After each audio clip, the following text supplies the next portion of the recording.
Manila City Hall. Ano nga bang meron sa Manila City Hall? Did you ever wonder anong itsura ng Manila City Hall? Kapag tinitignan mo to top view, eto, papakita ako. Napansin nyo ba? Hugis ka ba ang yung Manila City Hall sa top view?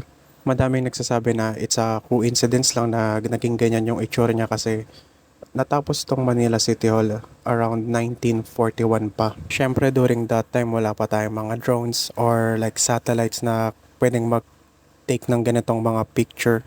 So maybe really coincidence lang talaga siyang naging ganyan yung itsura niya, pero keep in mind natapos siya 1941, 4 years before Battle of Manila during World War II na kinoconsidered isa sa pinakamadugo and cruel urban warfare during World War II. Dahil lagpas 100,000 na civilian yung namatay during this conflict. And most of those civilian, it's either pinatay sila ng mga Japanese or murdered by the Japanese soldiers. And madami nagsasabi na still hunts Manila City. Kayo ba guys, anong tingin nyo? Coincidence or premonition? Comment down below. Salamat!